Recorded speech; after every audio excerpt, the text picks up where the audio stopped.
The day Abraham Lincoln became president, March 4, 1861, a new federal government agency opened its doors. The timing was fortunate for president and people. Lincoln, who would have much to announce during the Civil War, came to rely on the government's new printers. So do you. If you have a U.S. passport or you've ever filled out forms for federal benefits, you've used the same printers as Lincoln.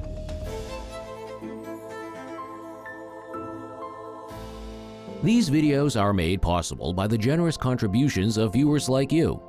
If you share our passion for preserving the rich history of our United States government, please consider making a donation to support our channel. Enjoy the video. Beginning with the First Continental Congress in 1774, the federal government needed to print official documents. When the government was based in New York and later Philadelphia, commercial printers were hired to publish the official records of Congress. When the federal government moved to the new city of Washington, D.C., printers followed and eagerly set up shop. For decades, various printers competed for contracts from Congress. Accusations of favoritism and fraud were common. But in the spring of 1860, a reform bill authorizing the government to have its own printers became law. This law created an entirely new printing office to begin operating on March 4, 1861, at the start of the next presidential administration. To kick things off, the federal government bought the printing business of Cornelius Wendell, located a few blocks from the Capitol, for $135,000. The printing plant housed dozens of steam-driven presses and employed 350 people. About 2 weeks after becoming president, Abraham Lincoln chose John DeFreeze to lead the new Government Printing Office, or GPO. DeFreeze was a newspaper publisher from Indianapolis who helped Lincoln carry Indiana in the 1860 election. In the summer of 1861, Lincoln and DeFreeze worked together to publish Lincoln's July 4th message to Congress, detailing his actions in the opening months of the Civil War. DeFreeze, a veteran newsman, pitched in, essentially working as Lincoln's editor, though Lincoln often had his own ideas about editing.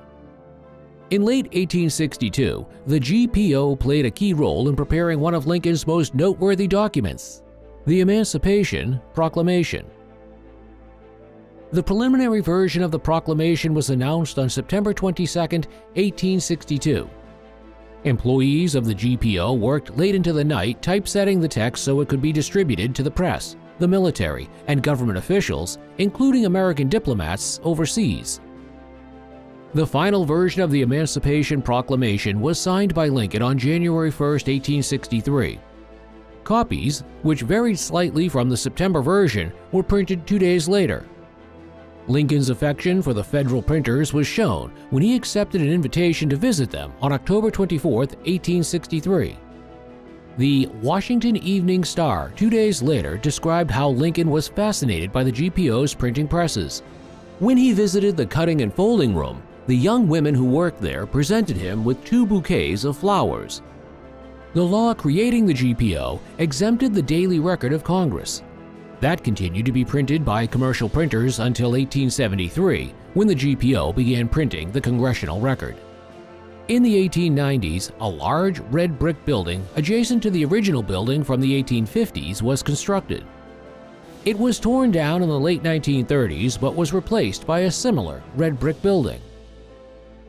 After all of the original buildings were gone, the GPO continued to occupy the same city block north of the U.S. Capitol and next door to what became the Washington Amtrak station. In early 1941, the GPO began gearing up for what it knew would be a colossal challenge. Americans were already preparing for war. In 1941, the GPO printed 144,515,061 separate items for the Selective Service alone to aid in the first peacetime draft in U.S. history. The U.S. joined World War II in December 1941. As the war went on, GPO printed 10 million advertising folders and 931,000 four-color posters to promote war bonds for the Treasury Department. The GPO printed everything from posters promoting the war effort to training manuals to ration books. In the post-World War II era, the GPO continued issuing vast amounts of government publications. Notable items included the report of the Warren Commission on the assassination of President John F. Kennedy, transcripts of President Nixon's secret tapes related to the Watergate scandal, and the report of the 9/11 Commission. Reflecting that ink on paper was no longer the principal medium for federal documents, in 2014, the agency's name was changed to the Government Publishing Office, but its acronym remained GPO. Most government documents were now issued in digital format, and the GPO soon ceased operating a bookstore at its headquarters. But it continued to offer a vast array of materials online, from volumes of federal laws and regulations to posters of national parks to study guides for the U.S. citizenship exam. This video was brought to you by the Public Education Project, an independent nonprofit group dedicated to improving public knowledge of the government by sharing the rich history and exciting stories of the federal agencies that serve our nation. If you enjoyed this video, don't forget to give us a thumbs up and subscribe now to start your journey into the fascinating history of the U.S. government today. If you'd like to delve deeper into the rich history of the Government Publishing Office or any other federal agency, be sure to visit our Agency Histories page at publiceducationproject.org, featuring nearly 250 detailed pages showcasing the diverse stories of agencies dating back to the nation's founding. Follow us on Facebook, Instagram, and TikTok so you don't miss out on new videos and updates.